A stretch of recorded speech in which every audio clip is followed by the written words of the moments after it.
Ah, that was a lovely break. And now I believe we're going to talk about the anatomy of a tax. Thank you. So for the record, again, Abby Shepherd, Office of Legislative Counsel. This is under my name, Anatomy of a Tax. I'm going to walk you through the basic structure of a tax. It's very general, gives you sort of the terminology to talk about taxes in an informed way. And it's broken out into the simplest calculations so that you can sort of organize all of the moving parts to how you end up with a certain amount of tax owed and how you can make different policy choices. So it's split into the tax base, the tax rate, and the tax liability. So moving right ahead to slide 3, you have the calculation laid out. This is really the most simple way to think about it. And what I really want to emphasize here is that all of these different parts of the calculation can be modified to reach different policy goals. And there are many different ways to get at either increasing revenues, increasing a tax liability, or decreasing, creating tax incentives. There are many different ways to approach. This is really the meat of tax policy. One of the ways that I highlighted the impacts of changing this calculation is the bigger the base, the lower the rate can be, because often individuals will talk about it's a very burdensome tax because the tax rate is very high. The tax rate is not the only part of the tax structure that increases the tax liability. The tax base can also either increase or decrease a liability. And then on the flip side, if you start reducing a base, the example of sales tax is a great one where there are many exemptions at this point just for the sales tax items that are exempt. There are 55 or 56 that are in statute currently. There are also use-based exemptions and types of purchasers or sellers. So there are many different ways of carving away at the base. The smaller the base, the higher the tax rate has to be to generate the same amount of revenue. And that's a lot of the deliberations that you will have here is what is your purpose as policymakers? Are you here to raise revenue? Are you here to target certain taxpayer behavior? The example of cigarette tax is often used as a sin tax or a tax that's trying to change taxpayer behavior. In your discussion earlier, you were talking about passing on a tax. The cigarette, one of the wholesale cigarette or tobacco taxes actually requires the wholesaler to include the tax that they paid and what they pass on to the retailer and further to the consumer. And that is a specific policy decision to make sure that it's changing behavior because policymakers want to change what consumers are actually doing. So it's one way to disincentivize use of a product. And then there are some other legal issues that I won't get into because that just gets way too wonky, but there are ways of looking at who is actually paying the tax, and that can raise issues around sort of an inadvertent taxation of the federal government, for example, by a state, if a tax is being passed on to someone who should otherwise be exempt. The tax base, moving on to slide 4, the tax base is defined by statutory language, and then it's carved away. You see the pie here is carved away by any exemptions or deductions. And I've included both of those terms. They're often used somewhat interchangeably. Also exclusion. So taking personal income tax as an example, you have both deductions and exemptions. I'm sure you're all familiar with. So personal exemption, standard deduction, your itemized deductions, those are all exclusions and a way to carve out the tax base to reduce it because there's been a policy decision made. For example, a personal exemption is based on the number of individuals in the filing group. If you have a taxpayer and spouse, 2 exemptions, et cetera. The deduction is I really only see that used in personal income tax. It's fine to use all of these terms. They're really getting at an exclusion from the tax base. There are different ways to structure them. Usually it's limited to either a particular group or a particular item or a particular use. Exemptions can run the gamut. They can be full exemptions, they can be partial, they can be temporary, they can be permanent. It's really up to how policymakers want to structure these exclusions. Sometimes it's because of questions of revenue. How much does it cost?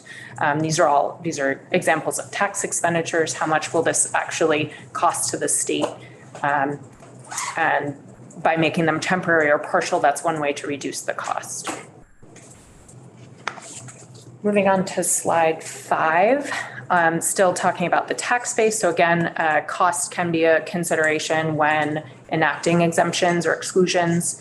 Again, it's one of the principles that was brought up was simplicity. So a full exemption, while that would be more expensive to the state in terms of revenue being foregone, that's also often simpler both to administer from whatever agency or department is administering the exemption. Typically for at least the areas that you'll see me in here, it's the Department of Taxes. It also can be more easy for taxpayers to comply with if they know, oh, all of this type of income is exempt. An example that I give here is the Social Security income exemption. It is for certain taxpayers under with an adjusted gross income under a certain amount, depending on their filing status. All of their Social Security income is exempt. For those in this bracket that was set and has been changed recently, it's phased out. So there's only a partial exemption of the Social Security income. And then for those above the threshold, they do not get any exemption. Also to note, however, just because everything is a little more complex in personal income tax, because this is based on federal law, there is already baked in a federal exclusion depending on filing status for Social Security income. As I've noted here, deductions, exemptions, they tend to cost less to the state than other modifiers. In that sense, I'm referring to credits. Tax credits are generally a little more expensive, but they're also less valuable to taxpayers because it's reducing the base. It's not reducing the tax liability, the actual tax owed. And one example that I have here is the standard deduction. Vermont has a couple of other deductions, but the sort of classic one, this was enacted after the Federal Tax Cuts and Jobs Act a few years ago. There is a standard deduction that is determined based on tax filing status, so single or filing jointly. Okay, graph and see if there are any questions or if anyone has examples. Okay. The tax rate, and this is where I go into a little more detail about the different types of terminology used to talk about tax rates. It can be fixed or tiered. Emily gave the example of the sales tax being a fixed rate and is often considered to be less progressive because everyone pays the same amount. That said, as she explained, there are exemptions that can make it more progressive. Those are targeted policy decisions. Whereas Vermont's income taxes are tiered rates and they're considered progressive. Progressive means that they are sort of smooth from one bracket to the next. And the taxpayer only pays the assigned rate in each bracket. And I provided hypothetical progressive brackets on slide 7. These, for anyone watching on YouTube, these are not Vermont's income tax rates. These are just hypotheticals, just because they're easy to do the math. Lawyer, not math person, JFOs will help you with all of your math questions.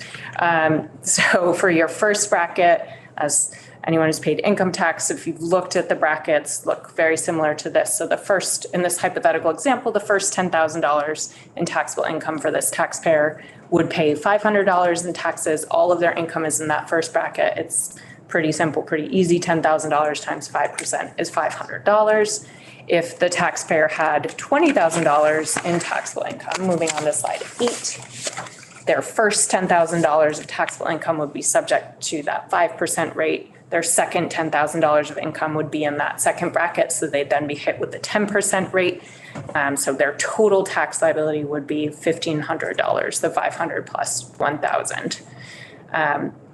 In moving on to slide 9, when often you'll see comparisons of states' tax rates. Usually they're looking at the marginal tax rate and comparing the highest tax rate at the highest bracket. And that's the marginal tax rate. That's the rate paid on the last dollar. In the previous slide, the example of $20,000 of taxable income, that's a 10% marginal rate. It's 10% on the last earned dollar.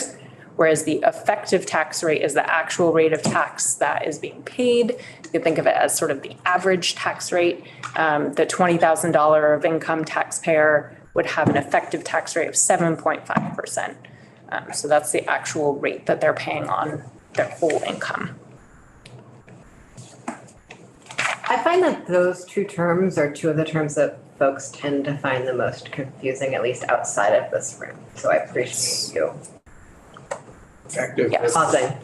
Effective and marginal, Yeah. what marginal means. Yeah. No. And feel free to ask which is which, or to say, their average tax rate or their top bracket rate, if that's easier to remember. You did have a slide in, maybe it was Emily, someone had one that showed basically the Vermont effective tax rate. I think that was yours, Emily. And it was, Yes. but it was smooth. It wasn't quite as tiered as I had expected it to be. And it showed, it showed like it was like 9, 10.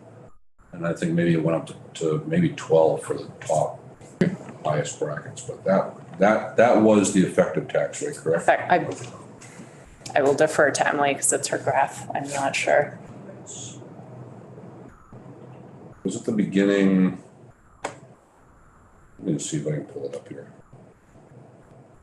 Yes, that is the intent behind having a progressive Slide system. 11. I think it was slide 11 on it. No, it wasn't slide 11. It was, geez, where is it? I remember, I just don't remember which one. I just want to be sure I have that right in terms of. Slide 10. Very bottom. Oh, it was. Abby, I have a question. In your discussion of exemptions, that idea and the scope of the tax, for me, get very close to each other, particularly in the context of a sales tax. Because the sales tax is on retail. It's on goods. But we don't usually refer to services as an exemption. We refer to it as what's not taxed, that is to say, the scope issue.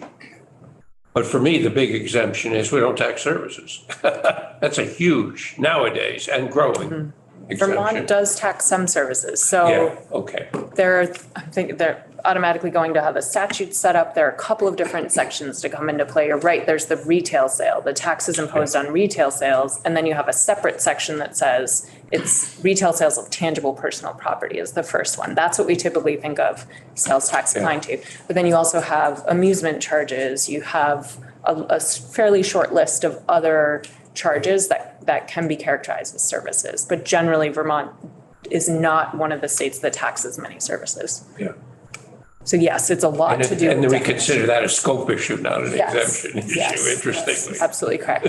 Although sometimes the resale exemption is called an exemption and there's actually an exemption certificate, but that's within the definition of retail sale. Yep. A retail sale, it's not a sale for resale. I think when you find that later, we can Yeah. talk about it later. Sorry. And that might be more of an Emily question. Okay, great. Okay, so yes, I think when I first started practicing in tax law, found these definitions and explanations really helpful because this is really the bare bones of how you start pulling different levers to get at your policy decisions and figuring out what's the most, and I'm saying generally full exemptions are more expensive. Sometimes a tax credit's more expensive. It really depends on what you're choosing to exempt and how you're structuring it. So the tax liability is the final slide modifier here, so slide 10. And I keep hammering home on how this is the most expensive. Again, it's not always the most expensive. It depends on how it's structured. But it is often seen as the most valuable to taxpayers because at this point, the base has been set, the rate has been set. They've multiplied those to get how much they owe. So I think there's maybe a sort of a psychological, like, oh, good, you're giving me money back. I don't have to pay this. So in that sense, these can be used to motivate taxpayer behavior. Not necessarily the most expensive to the state, again, depending on how it's structured. So you have your initial tax liability, tax base times tax rate, and then a credit can reduce that, and it's a dollar for dollar amount typically. The one example is the child tax credit that was just enacted last session. There are lots of parameters around who's eligible and how much the actual credit will be, but that, for example, is $1,000 credit for children 5 and under. The final slide or penultimate slide here is slide 11, another set of terminology that's really useful in thinking about tax credits and again, how expensive they are and how valuable they are to taxpayers. A refundable credit means that if a taxpayer is receiving a payment as a credit, they get that full amount. The example that I give is if a taxpayer owes $100 in tax and they're eligible for a $150 credit, the taxpayer gets that extra $50, that gets the full $150. So the first 100 will wipe out their tax liability. They will still get the $50 as a credit. That's more expensive to the state because the state's always on the hook for the full amount that the taxpayer is eligible for. Also more valuable to a taxpayer because they can, they actually get that $50, whereas a non-refundable credit only reduces tax liability. The example I usually give for this is the earned income tax credit because that's been over the years consistently a refundable tax credit. Targets individuals who often do not have a tax liability. So if it was a non-refundable credit, it would not help those individuals. They already don't have tax liability. So that's one way to provide a credit payment to a taxpayer. I noted that Vermont typically, most Vermont personal income tax credits at least are non-refundable. One way to add an extra incentive to those is to make the non-refundable credits carried forward. There are very few tax credits that do that. And at the federal level, there is the option of a carry back for some of the more complex federal income credits. Vermont does not offer any carrybacks. And my final slide is slide 12, just concluding, giving you this basic calculation again. And then if there are any other questions or comments, be happy to discuss. Yeah. So it was Emily's slide 10, but it says there on the bottom, total taxes, but it could basically say effective tax rate, correct? I'll have to look at the ITEP report, but it is total taxes, so it's they try to aggregate everything, sales tax, property tax, see, okay. income tax, All right. every tax that people Okay. pay. All right. Got it. Thank you. Anyone else? Okay. Thank you very much. Absolutely. And I would be happy to address some of the other questions that sort of came up at the end, but particularly around this streamlined agreement. I know there will be more of these sort of primers when we talk about sales and use tax. Be happy to talk a little more about Wayfair and the streamlined agreement. And for anyone who didn't catch my announcement this morning, our room limit mysteriously increased overnight through some deeply scientific process that I'm not aware of. And so more people fit in the room now. So if you were worried, you can rest assured. Do we have a new number for the limit? Yes, but I don't know what it is. It's 20. 20. Oh, Yeah, I know. We can really. Full on. Yeah. That, we're getting there. No dancing. Yes. So folks, we're really grateful to the tax department for joining us for the next section of the agenda. This is get to know you to the folks in the administration that we spend the most time with. And so, Craig, Rebecca, please come on up. Really glad to have you. Do you want 2 chairs at once or one at a time? We have to, but it's a little. I was selfishly going to do most of the talking. We'll have some other folks joining remotely, I think, as well around. Okay, great. If you guys maybe an hour. And we'll do a little, once you're settled in, we'll do a little go round of introductions for you. Sorry about that. That's all right. I think I might just go old school on this one. I appreciate it if I did have to. Let's see if I can. Oh, you can just close out. Oh, no, it's all good. I'll just go with the flow here. Back around the table, back in the chair. Welcome back to real life. Yes, thank you. Here, yes, in our new room. We know each other. I'm Representative Kornheiser. Bill Canfield. Julia Andrews. Catherine Sims. Jim Maslin, cut back. Chris Mattos. Kirk Taylor. Peter Anthony? Carol Odie. Carl Demrow. And Representative Brannigan can't be with us today, but she will be back tomorrow, and I'm sure she misses a chance to meet you. To Awesome. see you, yeah. Yeah. Thank you so much for having us. It's exciting to be back around the table. I'm Craig Bolio, Tax Commissioner, and I have some other folks with us that we'll introduce, but I'm always appreciative for this opportunity to come by. This is one of my favorite testimonies to do every biennium, to just come and sort of talk about what we do at the tax department. I think we do really awesome work, and I'm always excited for an opportunity to brag about it a little bit. So I'll talk about, I don't know if we have other folks from my team yet, so maybe Rebecca and I will just introduce ourselves to start. But so I was appointed tax commissioner in December 2019, proving that I have impeccable timing. But I have worked for tax for coming up on 12 years now. I actually started as a temporary employee. Every year we hire seasonal temps to help with the excess workload that we have every spring. So I started there, answering phones, processing tax returns, and I have had what I really consider the luxury of seeing the department from a number of different positions.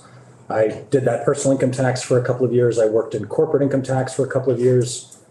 For several years, I was on our VTax project, which is our IT system, and I'll talk about that a little bit later in my presentation. I was both a business analyst and the project director on that project. And I was also appointed deputy commissioner in spring or summer of 2018. And then I became commissioner in December of 2019. I am not a CPA. I'm not a tax attorney. I'm really an operations guy who has fallen in love with taxes, as odd as that sounds. And I really enjoy sort of the day-to-day of helping run the department and helping Vermonters navigate our tax system. I might hand it off to Rebecca to introduce herself, my deputy commissioner. Is from here okay? No, it'd actually be better if you keep. There are two chairs if you want to both sit up there. Oh, steal. Great, swearing too long. I'm Rebecca Samroff. I'm the deputy at the department.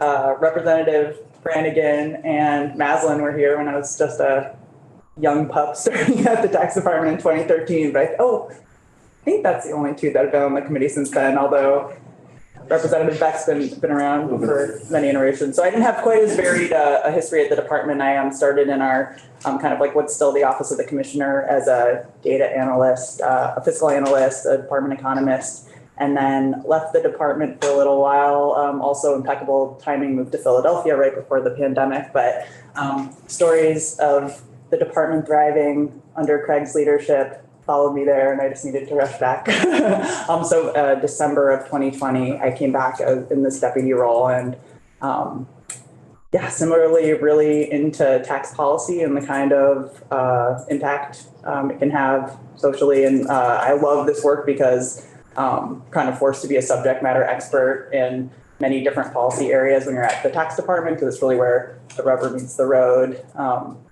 in many different policy spheres, like in environment, housing, et cetera. Like everyone always has there's always a way to address those things through the tax code, or always someone with an idea of how to address it through the tax code, whether or not that's the best vehicle or not. So that's part of the job I really love. I love this time of year working with the legislature, and by far my favorite committee. Sorry to any other committee members that are watching. So great to be back here. Yeah, and looking forward to the rest of Craig's presentation.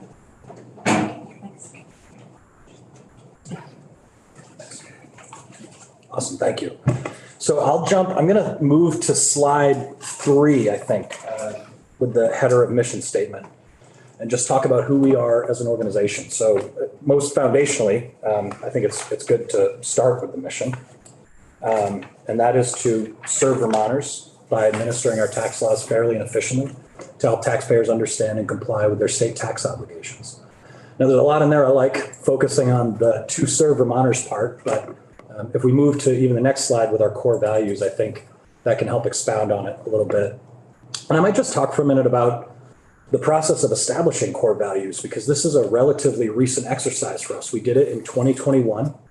And we realized that although the department had had a mission statement for as long as I can remember, we had never established core values. And I thought it was really important at the time in 2021, coming up on nearly 2 years of emergency management with the pandemic, to sort of pick our heads up and establish some core values, really some common language, common understanding, like a North Star, I like to think of it, to help ground our decision-making into what was really a very uncertain future and very changing landscape in the world of tax and tax administration. And in many ways, this has been really helpful for our department to always be making sure that we're focused on the things that are most important to us. So the four values themselves, the first is service. And this is really the one that I feel like we embodied the most in our pandemic emergency response, right? We did things that we didn't normally do. And on a day-to-day basis, my staff's mindset was basically, what can I do to help people? Point me in the direction to help people, and I will do that, right? So this was the one that sort of felt like it was established most organically as we moved away from the emergency management. And there's some interesting academic studies in this area that have two key facts that I think will be intuitive to this committee that I think speak to this value. The first element is that studies have shown, for better or worse, the US tax system, the bedrock of it is voluntary reporting, right? And studies have shown that when people do not understand their liability, they are A, less likely to file at all, and B, less likely to file accurately. And those same studies show that if you provide meaningful public service to help people understand what their liability is, it makes a meaningful impact on that voluntary compliance rate. And that voluntary compliance rate is so important for the integrity of the tax system. Also, it's going to be a more enjoyable experience, both for our constituents and our taxpayers and our staff, if we're operating at the highest levels of service. So that's one. Core value number two is integrity, right? As I just mentioned, voluntary reporting, bedrock of the tax system, right? Operating with integrity sends both the right message to the people who want to voluntarily comply, and it also sends the right message to those who won't voluntarily comply, right? It starts with exercising our confidentiality and security provisions with maximum effort. It also means that at all levels of the organization, we have to ensure that we are striving to collect the proper amount of tax revenue, not revenue maximization. And we have to hold ourselves accountable, right? We have to foster a culture at the department that lets people admit mistakes, that encourages people to report when they see a problem, and know that we will help them correct those mistakes and take action when those problems are reported. The third is growth. And I'm not talking about growth of revenue necessarily there. I'm talking about growth of skill sets, growth about the way that we provide value to Vermonters as a department, right? The world is changing. Everybody knows that, accelerated by the pandemic. And there's a lot of things that are impacting our world in tax and tax administration, things that this committee deals with, right? Online services and sales, gig economy, cryptocurrency, remote work, other stuff I'm not thinking of right now, right? But all of that is impacting our world, your world as policymakers, our world as tax administrators, right? And we have to evolve with that to make sure that we're keeping with the times.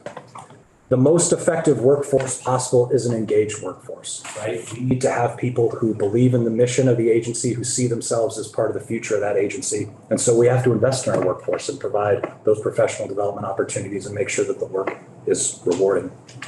And our last core value is community. That's really the value that all the other communities flow into, right? And we're in a unique place, I think, in the Vermont Department of Taxes, in that there is such a broad constituency with which we interact. We interact with virtually every Vermonter, right? And they come from all walks of life and have different backgrounds and different cultures and different languages. And we have to be ready to serve all of them, right? And practicing this value also means that we have at the forefront of our mind the impact of community on tax administration, right? We have to remember that it's our local businesses who are collecting sales or meals tax on behalf of the state. When somebody comes and needs help or is looking for their refund or their renter credit, their property tax credit, right? Those are our neighbors, friends, and family, right? So let's lean into that unique opportunity that we have to help people navigate the sometimes scary, but always really necessary world of taxes. And if we move to our next slide, it's sort of the mission and value feeds into our goals. And we have three overarching goals that I would highlight today. The first is that I want us to be recognized as a model for service-oriented tax administration, right? And I get it. Every state agency within Vermont and around the country says they're service-oriented, claims to be service-oriented, and tries to be in that space. But the level of service is not the same, right? I did an experiment once where I just called the general helplines of a bunch of different DORs around the country. about 25% of them wouldn't take my call. They just said, we had too many calls, please try back later. I once went to a frequently asked questions on another DOR's website that had answers to a bunch of different questions and links on every one of those answers. And every single link was just the homepage of their filing site with no further explanation, right? That is not what we're about in Vermont. If you call my department right now, there is no wait. I checked this afternoon. If you call us on April 15th, you might have to wait 10 or 20 minutes, but we are there. We are going to answer the phone and we're going to help you, right? That is our goal. We need to strive to have easy to understand systems, clear guidance, and a way to get in touch with us if you need help. Second is to reduce the tax gap. Tax gap is the difference between what should have been reported and paid and what actually was. Tax gap got some press during the Inflation Reduction Act. Tax nerds always love to see the tax gap getting some press. And foundationally, it's kind of one of the main reasons that any tax or revenue agency exists, right? And it's really difficult to estimate. It's a very big project. To my knowledge, we've never done it at the state level, but the IRS does an analysis every few years, and it's usually a few years outdated by the time they release it. But I believe these days their estimates are about 14 cents on the dollar is the tax gap. And that is after IRS compliance efforts, which means for every dollar in taxes that should be paid, the federal government is only getting 86 cents. If you translate that to Vermont, and again, I want to put some caveats out there that there are reasons it might not translate perfectly, but you're talking a couple $100 million, maybe $300 million, right? It's a lot of money. And so we've got to be mindful of that. And there's really two main ways that I see to help reduce it. The first is to promote that voluntary compliance that we're talking about. Most of the tax gap is made up not of people trying to cheat the system, but people who just don't understand or don't know what the rules are, and they're making an honest mistake. We were talking about that right before you got here, actually. Very timely, perfect. And there is a portion of it comprised of those who will not voluntarily comply. And so the other part of that equation is us empowering our compliance division to find those folks and engage with them and get them back on the right side of compliance. And our third overarching goal is that I want the tax department to be the best place to work in Vermont state government. In a lot of ways, that's maybe one of the hardest goals. It's certainly could be the most subjective. I have 150 staff, and if you ask them what that meant, you might get 150 different answers. But it's important to make sure that we have the most effective workforce possible because taxes are complicated, and it can be difficult to help the public navigate them.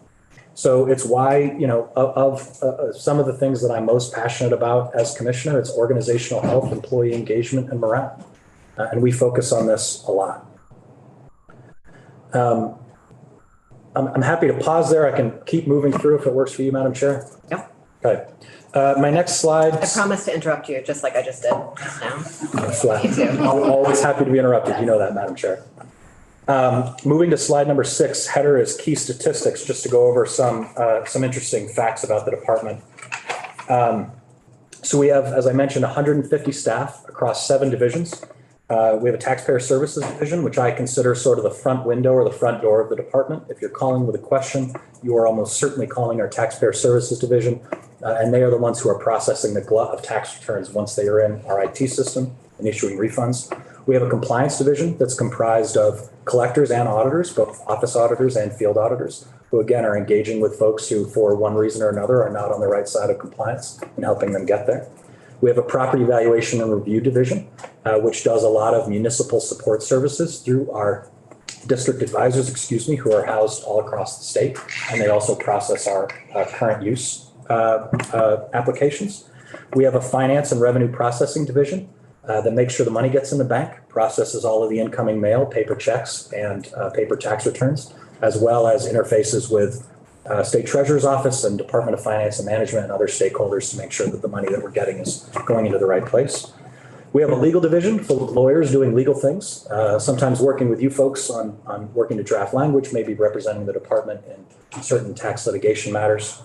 We have a VTax team, which I'll talk a little more about in a minute, but it's essentially our IT team working on our VTax IT system. And we have the Office of the Commissioner, which houses analysts, houses our comms team, and a lot of the folks that your committee will interact with on a regular basis are members of the Office of the Commissioner.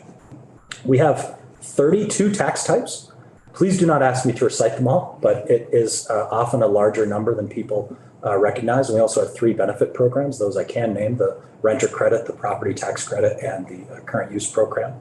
And the other sort of sometimes eye-opening fact that I like to cite is that calendar year 22, we processed just under 1.2 million tax returns, right? And so often people don't understand what an operational department we are at tax. It's a lot to process and a lot of work. And so, folks know about maybe that we have 400,000 personal income tax returns, but we also get 275,000 sales and use tax returns. We get 175,000 employer withholding returns, both quarterly and annual, right? And those are often coming monthly and quarterly, right? All throughout the year, not just in April. And all of that processing together brought in for fiscal year over $2.6 billion in revenue. Most of what we collect is for the general fund. Things like personal income tax is over $1 billion for the general fund, corporate income tax, most of meals and rooms tax, all of those kind of things. But we also do collect money for the education fund. So 100% of sales and use tax goes into the education fund, a quarter of meals and rooms tax, and others. So we collect for both funds, and most of what we collect goes into the general fund. And not on the slide, but just sort of tying into the last bullet, we have an operating budget of about 24 million. So if you do the back of the envelope math, it means that to collect $1 costs about $0.01. And I'm really proud of that fact, that I think that we're able to offer a high level of service and a high level of efficiency and collect revenue for the state with not very much overhead. Moving to my next slide, slide number 8, the big pie chart.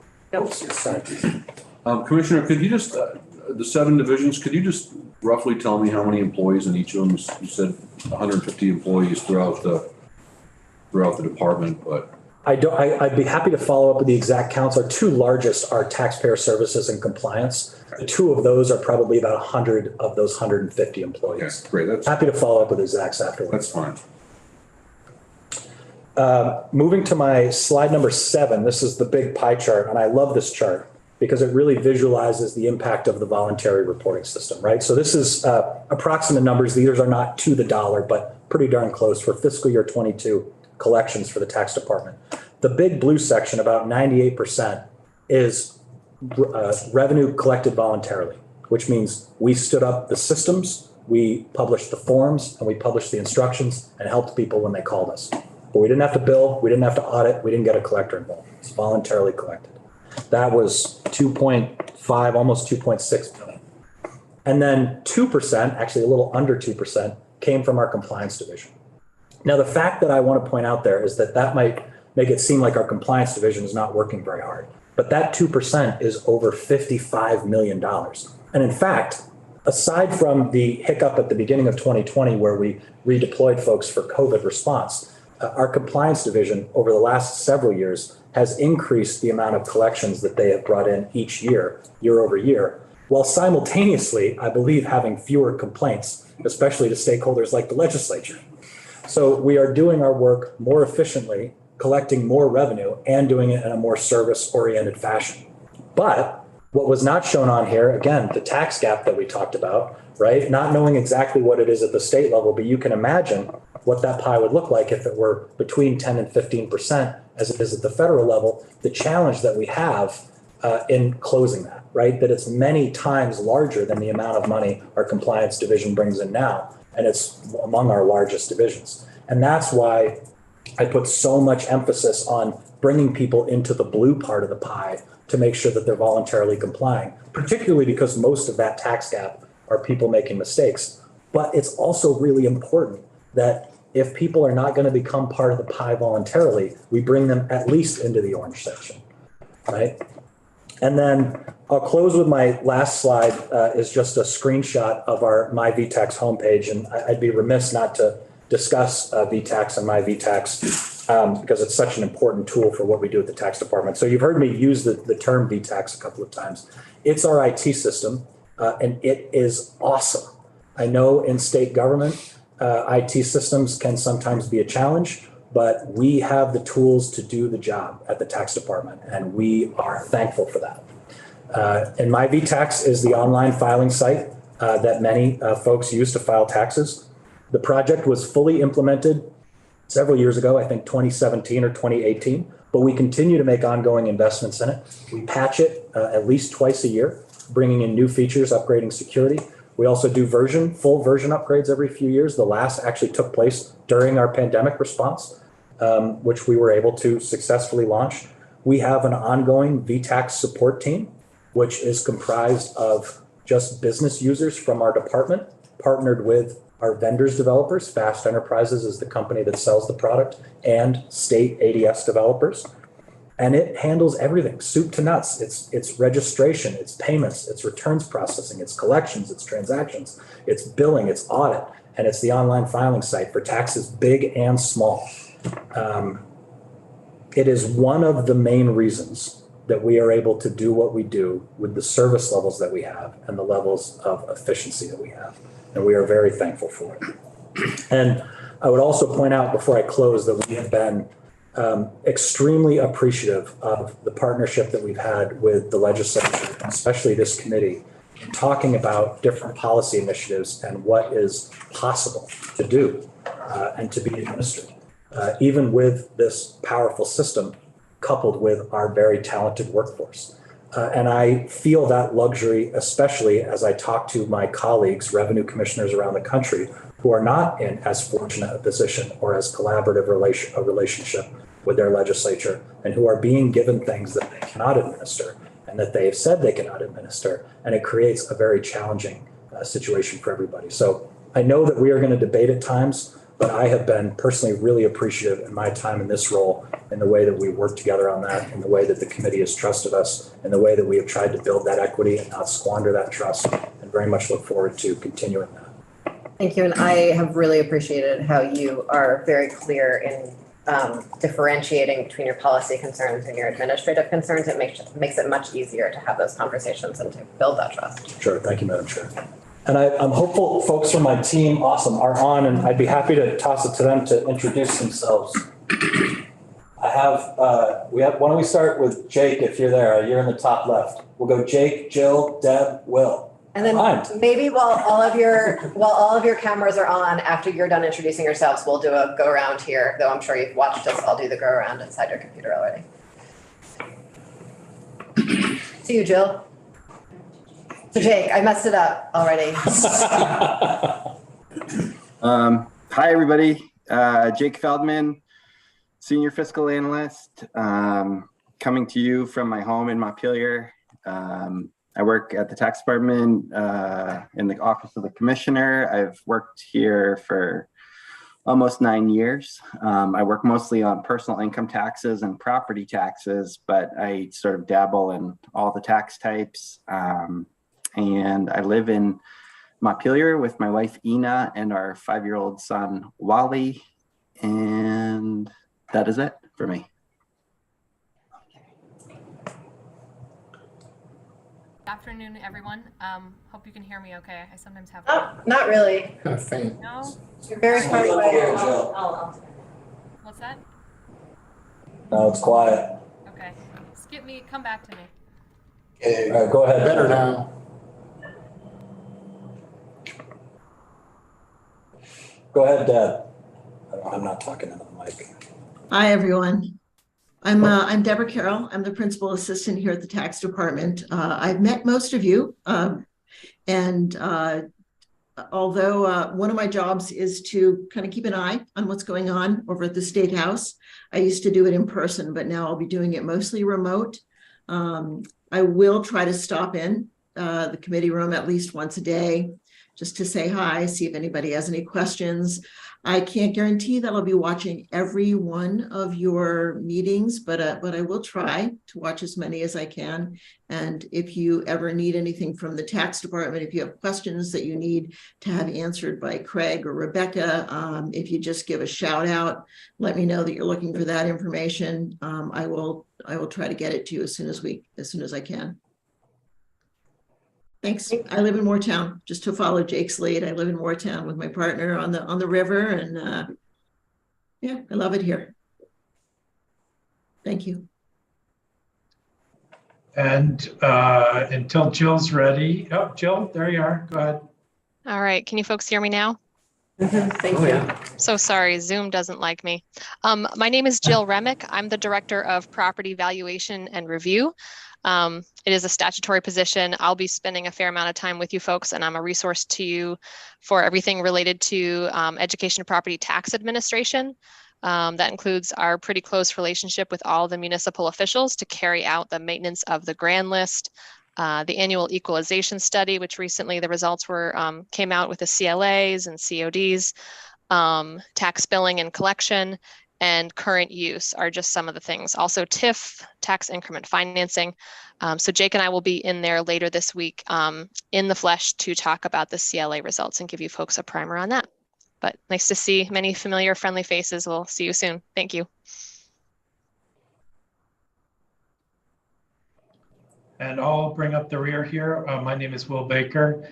I am an Assistant Attorney General with the Attorney General's Office, and I'm assigned to the Tax Department. I have been here for almost 16 years. I spent 10 years litigating tax cases for the state. And the last five and a half years, I've been in a general counseling role to the department. Before coming to the state, I was in private practice in Burlington representing municipalities in all manner of employment and municipal finance, land use matters, all kinds of things, property tax appeals. I oversee 4 litigation attorneys and 3 policy analyst attorneys here at the department. And I'm most often in the legislature simply explaining how current tax law works or how a proposed amendment might affect state tax law and administration. I've been the chair of a school board in Vermont, which is often helpful experience in our jobs here at the tax department. And I live in Worcester with my wife and 2 kids. Thanks, Will. So I'm Emily Kornheiser. I think I've met you all before. And Bill Canfield. Hi, I'm probably new to everybody. Julia Andrews from Westford. Catherine Sims from Craftsbury. Jim Maslin, Deptford, Sharon, Norwich, Stratford. Nice to see y'all. Scott Beck from St. Johnsbury. Chris Mattos, Milton. Kirk Taylor from Colchester. Peter Anthony, Berry City. Earl Odie, Burlington. Carl Demrow from Corinth. And Representative Brannigan's not here today, but she will be back tomorrow and looks forward to seeing you all. Thanks, guys. Thank you. That's all I had to present. I'm happy to answer any questions if folks have them, and we're always right next door. It's easy for us to come over. Just a comment, Craig. Your office is remarkably responsive. I appreciate that. I found that over and over again with taxpayer issues during the past year or so, and it is appreciated very much. I'm glad to hear that, and I hope you'll reach out at the times you feel like we're not living up to that expectation, but I'm always glad to take the feedback that we are. And for those of you, Jill says Zoom doesn't like her. This fisheye camera, it looks like I'm staring at outer space when I'm looking at you on the screen. It's just the nature of the beast here, so that's okay. I have a sort of an administrative process question. Sure. If you find out, and the tax gap that you were talking about, if you find out that someone isn't paying their income taxes, what do you do? Well, like step by step. Yeah, so it really depends. We have a number of different programs. If you're focused on personal income tax, a lot of that comes from programs that we run with what's called FTI, federal tax information. So the IRS does a lot of auditing as well. And most states, maybe all states around the country will get certain federal tax information from the IRS. So this might be, here are all the people that filed in your state, right? And then we run it against all the people that we have filings for. And if you didn't file, we might send you a letter, or we made a change, make sure that they amended with Vermont. So often those kind of campaigns are starting with hey, this is interesting to us. Like, we have this information. Can you either amend your return or tell us why we're wrong? And is that a letter? Yes, okay. Yeah, almost exclusively letters for that. But a lot of those are, I almost call them curiosity based, right? Having an opportunity to tell us why we're wrong, but this is interesting to us. You also might have things that are generated from either office audit leads or even field audit leads, right? If somebody's out auditing perhaps a business and then thinks that personal income tax might also be underreported on that, that might lead to like a referral audit. But I would say the majority of what happens within personal income tax is driven from a variety of those federal tax information programs. And then after the letter, what happens? Well, it depends on what you do. Okay. If you can explain to us why we're wrong, that's the end of it.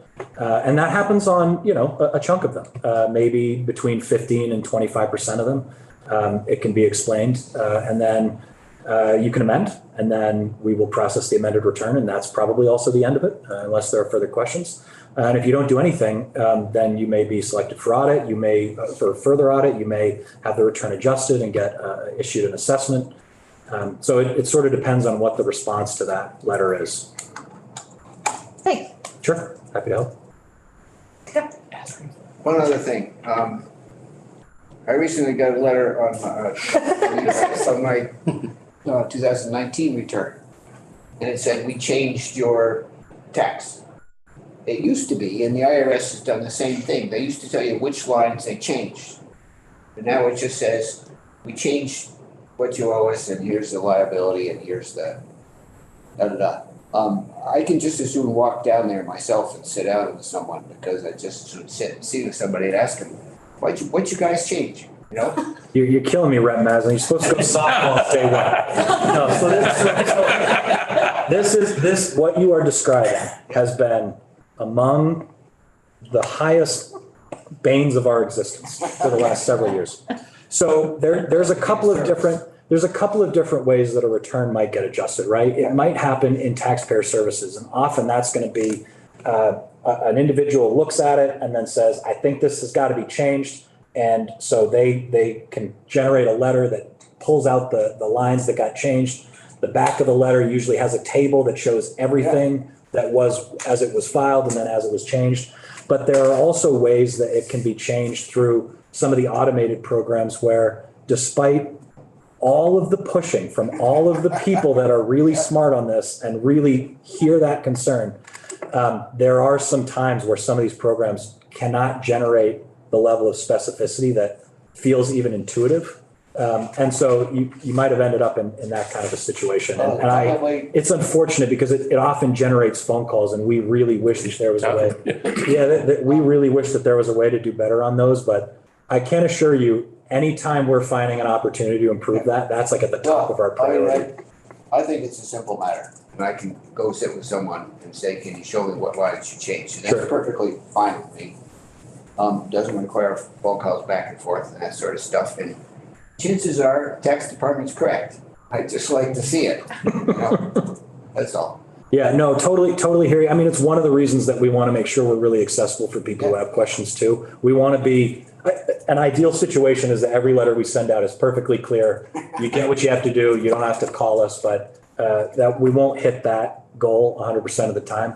And so we also want to make sure we're accessible for the times that we don't or times that we can. It's an issue. Any other questions from anyone?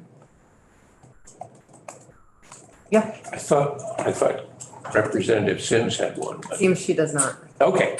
Yes. Follow up on yours, the tax cap.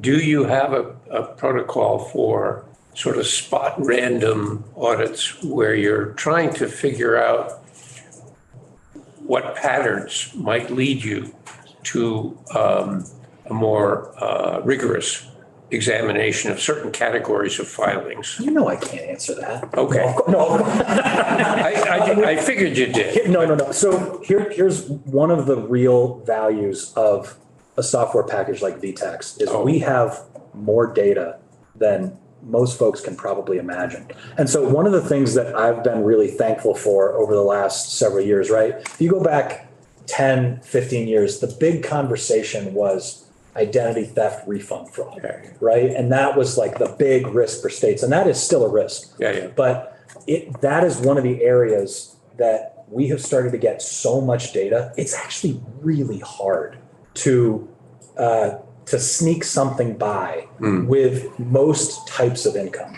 And the IRS does this kind of analysis in the tax gap, right? So if you look at something like W-2 income, that shows up on a tax return 99% of the time. And that is really, really hard to pull one over both on the IRS and on any state revenue agency, right? The real challenges are when we're at sort of the bleeding edge, like a cryptocurrency kind of thing, or K1s are more challenging, but a lot of the types of income that doesn't necessarily have to come on a reporting document, like a Schedule C, a Schedule E, right? But we are using all of that data with very smart analysts to be doing just what you're saying, right? Looking for patterns. That's creating not only maybe audit campaigns, but education campaigns, right? That's something else that I think particularly over the last several years, my department has started to embrace, which is might come from a field audit, might come from data-driven programs, but saying like, for instance, we're really seeing this problem frequently in this industry with reporting. And so we don't necessarily want to say like everyone in that industry is doing it wrong, but folks might need some guidance, right? And so we'll send out a letter campaign that doesn't even have an audit follow-up on it. Just is like, hey, we just want to let you guys know. And we have seen impacts of that where people start changing reporting behavior moving forward. So absolutely working on that. It's one of the most effective tools I think we have. Can I ask a follow-up? Back to your comparison of Vermont and its a gap as opposed to the federal gap. And gee, we're so glad we don't have the federal gap. When you get a lead and you dig deeper after you send a letter saying, I hope you've done it right. We think you have, but could you explain? Do you find an occasion where you can, because we're a piggyback state, but we're not a piggyback state, go back into the federal side of the tax obligation and in essence, with that particular person, narrow that gap? Because it may be that the federal folks have missed an audit or missed, if you like, an opportunity to collect what they could have collected but didn't catch it. Or you stick with the Vermont obligation, period. I think I'm following your question, but let me know if I don't get it. So we definitely have the piggyback programs, as I talked about with federal tax evasion, but we have our own set of rules as well when returns are coming in through the pipeline to make sure that we're reviewing certain things that are either specific to Vermont or just something that we want to review, even if it's not specific to Vermont, that might impact Vermont in an outsized way, as well as sort of our own rules and just ideas and patterns, as you had mentioned with our audit programs. Is that what you're getting at? Yeah. Okay. But also because even though we decoupled, we still use a lot of the federal conclusion to build our tax liability on. And so if that's in error, we're building on, if you will, an erroneous foundation. Totally true. And to go back into that may prove productive. Totally true. Yes. Okay. I think what you're getting, are there times that we look at, is the federal information the correct? AGI, right? Yes, there are times that we do that as well. Okay, thank you.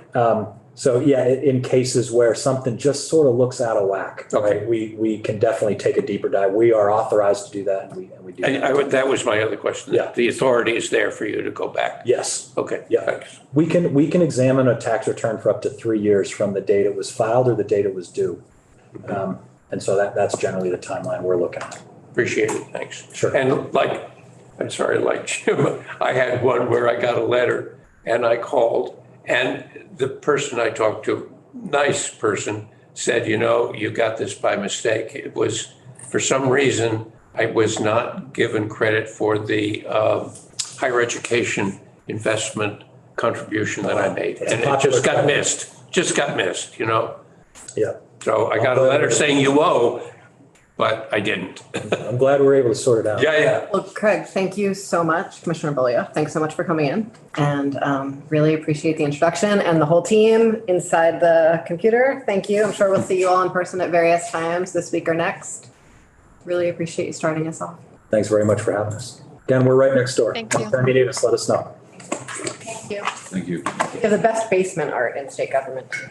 The art in our building is like unbelievable. We have locked doors upstairs, but it's nice upstairs too. It's like one of those things you try not to take for granted. So, thank you very much. And now we're going to stay on. Yeah. And Saoirse is being so kind as to give us a committee logistics orientation. Bye. Valuable information. All right. So first, I just want to, You don't want to go over there. I might, well, I got to share my screen. Oh, great, at you're some right. point, so, Okay, thank you. So many of you have texted or emailed, please just give me a paper copy of the agenda. And I'm going to say, I don't want to do that. And this is my 6th year in this committee, and I can tell you it's not going to be very useful for you. Representative Demrow, you have an agenda printout from Friday. Is that useful to you? It's wrong. This is a trick question. It's like he's even handwritten stuff in and it's wrong. I'm sorry. It's not your fault. It's the nature of the schedule in here. It changes very frequently. So this is the year that you want to get used to checking the agenda online. And I'm going to share my screen here. Oh, yeah, no, it's not useful. It's so it's a different look, but it's really helpful if every morning you check it. How do we get to it again, Saoirse? Okay, let me move this bar out of my way. All right, so if you're on the opening page here and you go to our committee, which can be made your landing page, like the Ways and Means page is my landing page, and I might be able to help you do that, and certainly IT can. The agenda is right here. And you'll see here, it says last updated 1:47 PM. See, things have been happening even as you speak. I also want to take a moment here to talk about agenda subtext. I'm going to give you the clues on the agenda here. So let's come down here to the floor. So the floor is always a question mark. You guys have the floor at 3 o'clock here. I know already that you have ethics training tomorrow after the floor. However, on Thursday, it just says floor. There's nothing after the floor yet. That means probably you might be done. And that's partly because I have a transportation issue and the chair has meetings Thursday afternoon. However, if the chair says, I want to meet after the floor on Thursday, right away you will see after the floor TBA. When you see that TBA, they almost never go away. We have one on Friday morning. Almost certainly we're going to be meeting there. So there's a little agenda subtext for you. I love questions when you're leaving or milling about, when are we back? When are we back? I'm happy to tell you any of that. I just don't want to print out a copy that's going to be incorrect in 10 minutes or 2 hours and they're all over the place and it's really messy to manage. However, if you're having serious issues, see me in a week or so and we'll figure something else out, yeah? Because I want to provide customer service, but I don't want to waste our time either. In the morning, if something has changed last minute, you will always get a text and an email from either the chair or myself.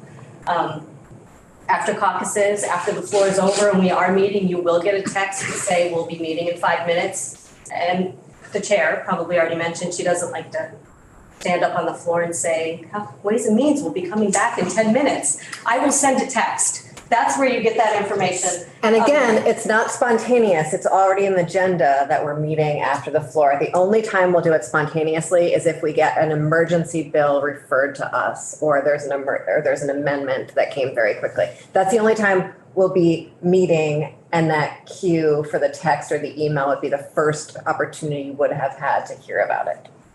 Usually it's already in the agenda. Just a note about my blast group text. If at all possible, try not to respond to the group text. It gets very confusing. Like Peter, you said, oh, I'll see you at 1. I didn't know it was a And then a bunch of committee members were like, oh, I thought we were back at 1. But that's okay. Just give me a thumbs up if you have something additional you need to say to me. I love text. You can text me anytime. Just open up a new text with just my name. Okay. I didn't do that, and I didn't know it was a group you guys. That's why we're going over it. It's no worries. Thank you. I had a great question from Representative Taylor about searching past agendas, and I learned something going through this. So I'm going to share this with you. I'm going to go to last session because we have a lot more agendas from last session.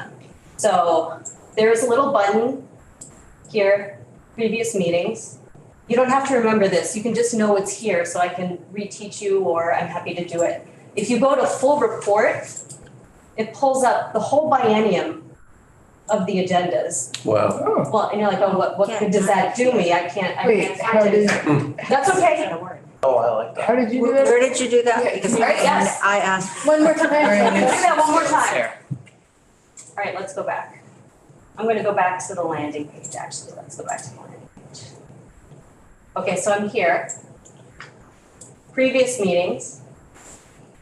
But you already are at last session. It's the same for this Oh, okay. session though, but we don't have that many agendas. And then there's full report. This is very helpful. Magic. And if you wanna search for it, search. Page that page all the time. You can hit Control Well, I know, but F. I've. Hey, listen, guys, this is important.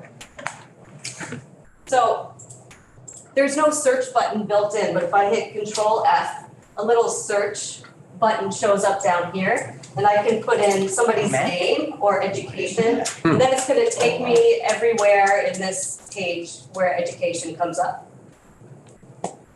So just know that ability is there. Education work. Well, you know. Neat. This is also helpful if you know somebody testified and they didn't submit a document, because you know the witnesses are listed on our page, but only if they submit a document, so you can find them this way. There's also a separate way to pull a witness report that includes witnesses without documents. It is buried deep in the Ledge website. Just ask me for it. I don't think it's worth showing you. Could you repeat that one more time? If you want a list of witnesses for a bill, and you wanna make sure it captures the one that didn't submit a document, I can pull that report. You can too, but it's really deep. And I will pull that report anytime you're a reporter and you need it for the floor, but I can do that anytime if you're looking for something. And I would add that Sorsha has a almost magical ability to remember all the witnesses that came in on a bill and notice if someone's missing from that report poll. I think that was actually Representative Ansel, but She always gave you credit for it. really? Yeah. Oh, thank you. If you're watching, that's so Really We'll figure it out though. Okay. Yeah, let's see. Question, Yes, how do you do that search function on the previous? agendas, Well, Control yeah. F. It's Command F if you're on a. It's Command F. Oh, Command F. If you're on a Mac. Oh, gotcha, thank you for the Mac users, Command F. And then you can type in the little, did it show up down there for you? Oh, it shows, mine shows up here. See, there, yours is right there. Oh, good, okay, very good, wonderful. All right, paper copies, otherwise, I should talk about this quickly. Teresa Utton moved House appropriations to paperless. I would love to be able to copy that ability, but I prefer, because I often get documents last minute, for you to take in the presentation and then say, wow, Sorsha, I'd really love a copy of that, then I'll get it to your desk by the end of the day. Representative Beck does that all the time, that's perfect. Or ideally, everyone could learn how to use the print function on their computer. Will you teach us how to find the printer and print? I can teach you if you're on a Mac, and if not, IT can help you map to the 40s printer down there so you can be a little more self-sufficient. But I also do not mind at all, as you guys get busy, to ask me for something, especially after the fact. I'll send a list down to the copy room and bring them to you. Also, if it's a giant report, there's a lot of color. I prefer that you ask me because our copy room is much more economical. The printer's down there than the one at the end of the hall. I want to direct your attention to the screen here, reports and resources. Any of the reports that are required by statute to come to Ways and Means will be listed here as they come in. Just for your reference, we have a couple of them here already.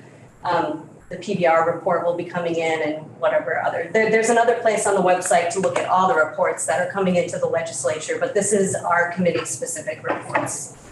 And if you need a copy of one of these, definitely ask me and I'll get it copied and bound and for you. You notice that the report from the administration about the income-based education tax is not up there. No, it's not. Oh, the tax one. Yeah. From Jake. Yeah. Okay, I will get that up Thank there. Yeah, I don't think they sent that to me, but I should have asked for it. Yeah, I'll add that. And if you notice one's missing, let me know. Let's see, what else do I have? Oh, and the other thing, I'm not a session-only employee. I work for the Joint Fiscal Office all year round. And one of my duties at the Joint Fiscal Office is working on the website for the Joint Fiscal Office. So this is confusing to a lot of legislators because the webpage is built by bill number and our webpage is built by date. So if you want to learn more about it, it does work if you know how to use it. But I'll just point out a few highlights here. If you scroll down right away on the featured publication, these are issue briefs that the analysts might be working on. The report that just came out is posted here, the fiscal focus, like things that Catherine Benham and Sarah Clark, the fiscal officer and deputy officer think will be of interest to you, will be posted in the featured publications. There's also a subject area here. There's subject tutorials that I'm adding as I get them. So for any, okay, there's not that many here, but there's definitely a healthcare system one, and there'll be one for each discipline. Education will provide a few. You can always use that as a resource. Appropriations and budget. I'm just learning about these pages. They're pretty complicated, but I can take you through them if you have a particular interest. Right now, the budget adjustment, the documents are all under the FY 2023. When the actual budget drops on the 20th, those documents will start populating here under that fiscal year for 24. Saoirse, can I ask a question? Yeah. So what would be the benefit of going there and finding like information on the BA rather than going to the appropriations homepage?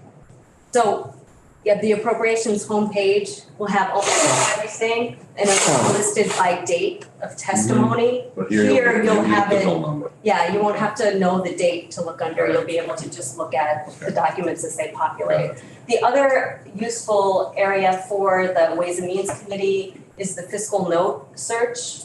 Under publications, there's a fiscal note page. And these are from last year, and I'm going to be archiving these, but I wanted to link this up so I could show you. If you go to bill number here at the top, and I'm going to use H716 as an example, and you can type it in with or without a period, it's not specific. You pull it up, then all of the fiscal notes associated with that bill will line up for you. And it's by date, so you'll be able to see which one is the most recent. You can also find this on the Ledge website on the bill page. It's listed under the bill tab. Does everybody know where to find that? So why don't you show us? I'm going to show you. I'm going to go back to last session though, so I can pull up the same one. So bill of resolution is the default on this site, and I'm going to type in H716. Search. Here's 716.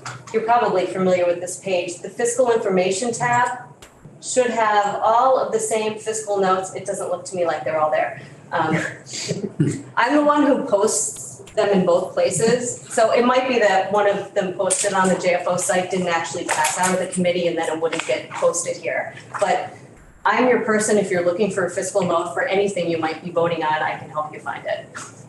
So just know that that's there on both sites. I'm trying to think if there's anything else I wanted to show you on the. Yeah, Joint Fiscal Committee has its own page. I would just say, take a look at it. If you have questions about it, ask me about it. I understand the levels of it and how it's put together. And I think that's pretty much all I wanted to say. I have a question. Yes. If you're wanting to see the various versions of a bill, especially if they went from committee to committee, is there a way? So that would be the bill status page. And they only post it when it passes out of the body or the amendments that are posted. It's a little complicated, your question, and there's no good answer. When I first started here, they used to post on this page every version of the bill passed out of committee. You'll have to check in with the committee assistant or ledge counsel to get all of the versions pulled off of each individual committee. You can go deep in, so if you know the dates that it was discussed, you can pull it up as supporting documents under that attorney for each day, but it's like a little bit of a slog. That prompted me here. There is committee activity, a committee activity tab, which will, and you can pull up documents, and that'll give you all the documents for each committee it visited. But you do have to kind of go in to one committee at a time. This is another great thing. If you need something specific, ask me to find it. It's here, but it's It's a little time consuming and it's easier if you know the clicks you have to take, but theoretically, all the information is there. It's just hard to pull out. If you go under witnesses, you can see you don't have to go to each date. If you know the ledge council, you Yeah, can go where you just go over one more other tab Well, to, on the other page. yeah, if you're like on the bill. Anyway, there's somewhere I've seen where the maze is. If I go to committee activity and witnesses, well, that doesn't give you the links though. So maybe it's under document and resources, if you search, if you have the ledge council name, you can usually. You'd have to go into each committee here to pull up the ledge council witness in that committee and pull her documents or his documents. It's a couple clicks deep, but it's there, I can help you find it. But usually you're looking for one specific version and that's a little easier than trying to print out the whole history. But for instance, the way the JFO page is navigated means that if you're on the floor reporting a bill and wanting to describe to members where to find the fiscal note, it's often much easier to help people find their way to the fiscal note on the JFO webpage than it is to try to explain how to find it on the legislative webpage. And so that's like generally what people tend to do on the floor. Oh, really? Okay. Well, that's good to know. Do we sometimes email it out and then you can say you received the fiscal note in your email this morning? Yes, but we don't always do that. Okay. And that. Like, and then is that yeah. something the reporter decides to do or not? Or The you? chair will Chair. decide whether And I Congress have is gonna send it out to everybody. Yeah, and it has to get signed in order for that to happen. So that's something about paperwork situation sometimes. Yeah. Will we get old-fashioned paper copies of Fiscal Focus? I think you have to request those now. Oh. I'm not the fiscal focus person. It's on the web. Oh, I can show you that. Focus your facts. I think you're talking about the facts. That's what I meant. Oh, facts. Facts. So fiscal facts, February 20. So the next one is Go. coming out and I will ask about that. And I'll take a tally of who wants a physical copy and I will get those for you. Just like when Jill Remick is coming in next week for the PBR, who wants a physical copy of that report? What's got you do? PBR report, yeah. Everybody probably Sure, might want it. I'm They have a lot of fine. tables. I know, a lot of tables, that's what's in Yeah. it. Okay. I want a paper copy of that. I'm a deeply anti-paper person, but I find the fiscal facts and the PPR report on paper to be very helpful. You can leaf through it and find things that you didn't know, and it's very helpful to do. Yeah. It's, yeah. Any other questions for our witness? Yeah, where can I recycle my useless paper? Oh, thank you for saying that. So you guys, the recycle bins Tax are here. expenditures, I is that a empty- separate it's for document or paper is that part of only. Don't PPR? make me- Hey, listen, guys, Tax expenditure? members, The This is recycle important. bins in the committee room are for paper only. Don't make me sort through cans, food, whatever. Please go out in the hall to recycle cans and plastic and Okay. cups that you might be Yeah. recycling. Paper only, please. What's the difference between the one with the plastic wrap and the non? The plastic wrap is Probably. garbage. Yeah. The recycle is paper only, and there are special aluminum and plastic containers out in the hall. By paper only, you don't mean this. No, that can go. Because there was one in there and I That's- didn't know. That's Okay, fine, it's for okay. the plastic lids No, that no. I have Gotcha. to pick through. any other logistical questions for Sorcia? No? Thing on tax expenditures, With just that, I'm gonna thank everyone for being here for another day and remind you that we will be here promptly tomorrow. What At day of the week 9 is a.m. tomorrow? At 9 a.m.